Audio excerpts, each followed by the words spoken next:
I prefer Chioma's premiere look. That one would have matched Odogwu's vibe perfectly. What exactly does Odogwu do for a living? We still don't know. They keep saying he owns businesses, but which ones?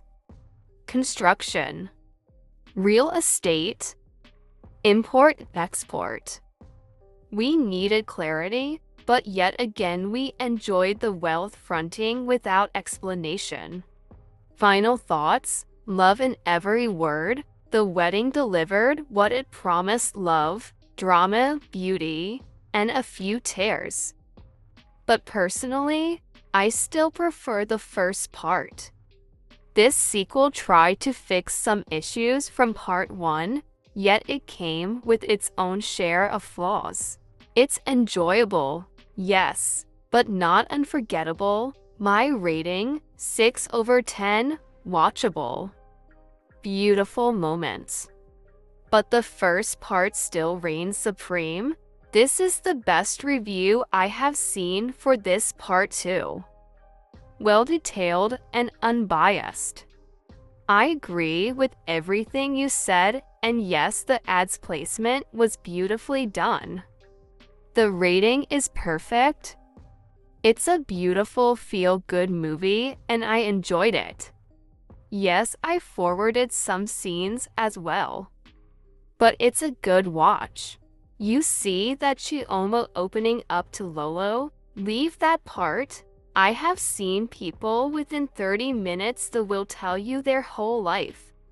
That part, I felt she just needed someone to talk to out of friends and family, and Lolo was just there.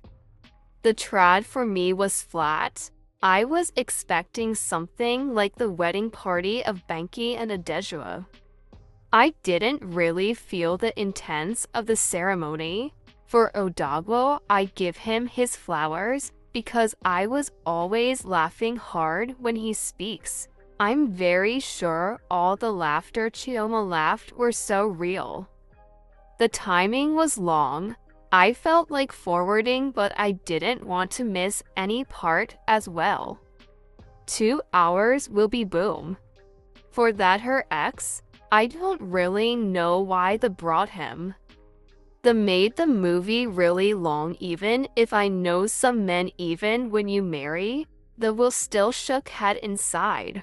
You said it all. The beginning of the movie was a turn off. Achalugo's stretching of words, runtime of 3 hours, all what Odogwu does for a living, Odogwu's friends or business associates not attending his traditional marriage, etc. A lot was off, but the movie was enjoyable. Odogwu carried this movie on his head like Achalugo matter. The way he was supporting Achalugo's business was the way he was also supporting her role in this movie. Uzor is a good actor 10/10. I find the real MVP. I shall love the lovey-dovey Odogwu vibes in this movie, but I prefer part 1. I won't be surprised to see part cause they mentioned white wedding and Achalugo went to fit a wedding gown, so that movie is overrated. Too many sponsor, maybe they had so much to spend. The movie was too dragged. 3 hours and no tangible twist. Patience Uzor was a bit cold. I expected more from her. Chris Ato really didn't give his best, even though he is a calm actor, and his dressing was very poor. Arukwe didn't give the spark he gave in season 1. Their outfits for traditional wedding marriage is very poor. I expected some glamour with the Odogwu flying up and down, who built a house just to ask a woman to marry him. The one that threw me off was Chris Ato, wearing a China packet shirt and poorly made blazers, bought a G-Wagon for Bambam. Not even a C300.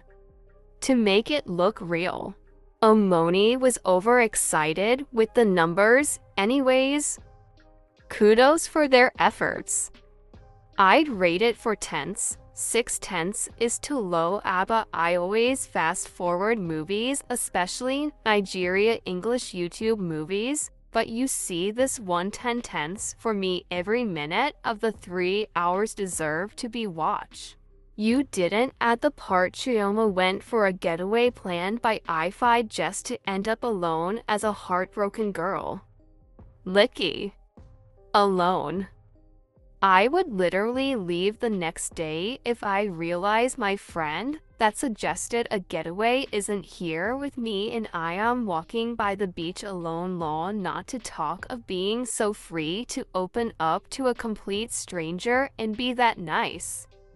Oh well, it's a Nigerian movie, so love your review. I think Chris Atto didn't know Odogwu was rich, being that he knew her when they were in school. It felt like, let me come and show her how rich I am now, and I was so glad how it turned out. I talk